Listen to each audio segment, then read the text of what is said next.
A Madison County man and his mother accused in connection to a murder answer to a judge today will explain why the case is being sent on to a grand jury.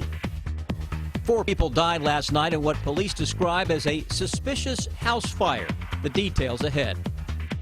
More than 20 young Somalis have been charged with terrorism in Minnesota. Ahead, how police are trying to prevent others from doing the same. This is WKYT News at 4:30. Good afternoon. Sam Dick and Amber Philpott reporting. We are learning more about a Central Kentucky murder case where a mother and a son are both charged. Adrian Collins is charged with the murder of Ronnie Kelly. His mother, Melissa Collins, is charged with hiding the murder weapon. Our Monique Blair has the details of what happened today at the preliminary hearing. It's our top story at 4:30. For the first time in this case, officers are taking the stand, explaining why they think Adrian Collins killed 37-year-old Ronnie Kelly. They're also explaining why they think Collins' mother is also connected to the crime. During the preliminary hearing, a Richmond detective testified that Melissa Collins called 911 after the shooting happened in her apartment on Turpin Drive on November 1st. She claimed she didn't see the shooting, but she heard her son shoot Kelly. That's when she said she passed out. But police don't believe that. They think she waited about an hour to an hour and a half to call police because of the coagulation of Kelly's blood. When detectives searched the home, they say they determined that Kelly was shot in the forehead at a table that sits 3. Investigators think Melissa Collins wasn't in her room, but was also sitting at the table because there were not blood splatters on the back of her chair, but there were blood splatters on her robe. We're told they also found blood on Adrian Collins' clothes and his right shoe. He is charged with murder. He and his mother are both charged with tampering with evidence because officers think they hid the gun and placed a knife at the scene. Melissa Collins told officers she moved the gun to get it away from her son. She removed the gun because her son Adrian had threatened suicide. Kelly's sister says he had 3 stepchildren. We're told they are all dealing with an immense amount of pain. The Collins' case will now be heard by a grand jury. Kelly's family says they want to see the Collins' sentenced to life in prison. In Richmond, Monique Blair, WKYT.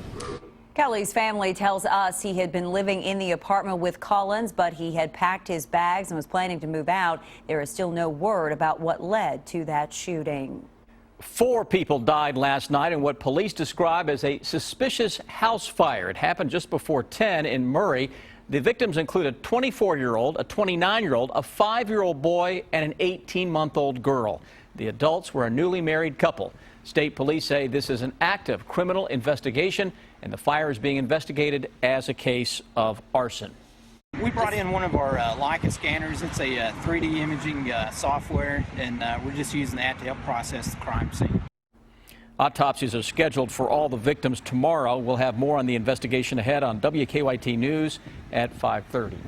So much for the dry weather. A huge system pushing its way across the state today, dropping heavy rain for most of the day. Yeah, it is dreary out there. So how much rain can we expect when all of this is said and done? Let's check in now with Chief Meteorologist Chris Bailey. Yeah, that rain, think of it, guys, as a work in progress. Numbers already greater than an inch of rain on the day across much of central Kentucky and eastern Kentucky. You're going to make up for lost time as we go through the next few hours. Thermometer down in Jackson spiked up to 70 just ahead of the rain getting in, but I do notice one little drop of rain right on top of that sky cam now. Wet roads, Corbin, Frankfort into Lexington, where most of these areas are now topping out at a little better than an inch of water. Heavy rains gearing back up west of 65. Let's concentrate on what's going on across central and eastern Kentucky. Owensville, Moorhead, down into the Mountain Parkway corridor. Heavy rains continue toward sections of the Hal Rogers Parkway. I-75, southern Kentucky, 27. We are wet here as well. Into the Bluegrass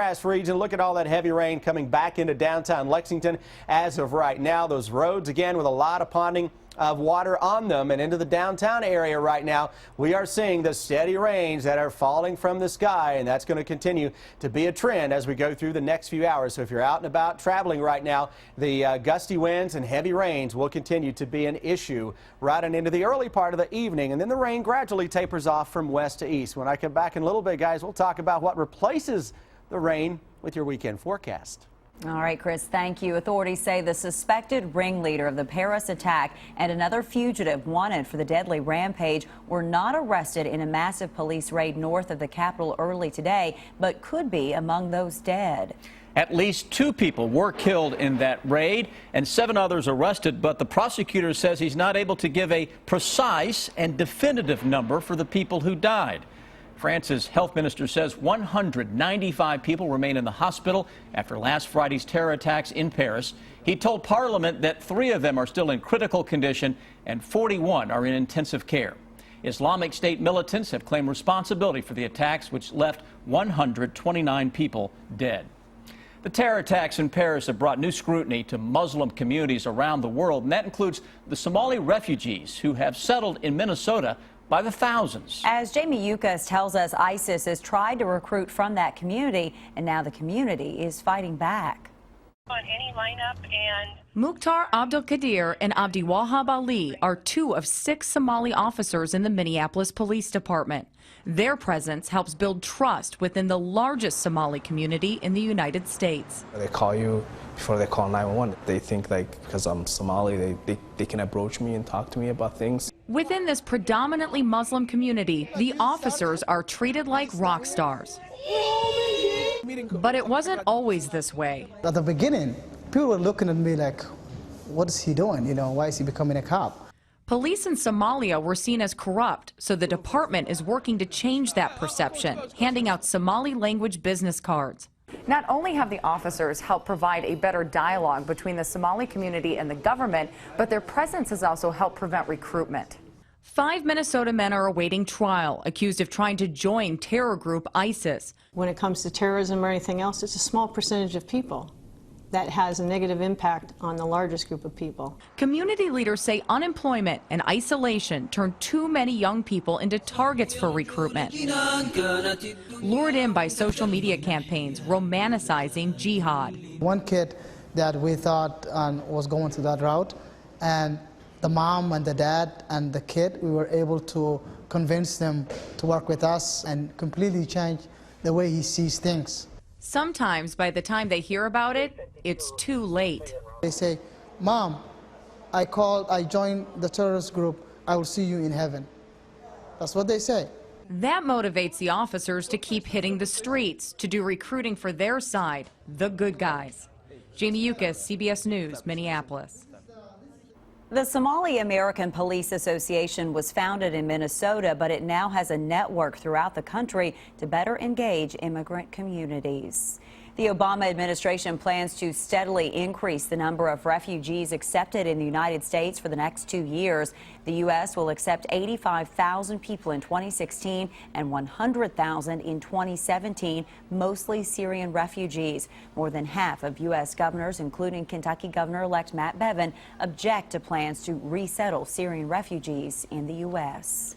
You may have to slow down. Changes could be coming to some busy streets in Lexington. A committee proposal moved forward last night to change the speed limit from 35 miles per hour to 25 on dozens of downtown streets. According to our news partners at the Herald Leader, the move is part of a broader effort to decrease the number of pedestrians hit by cars.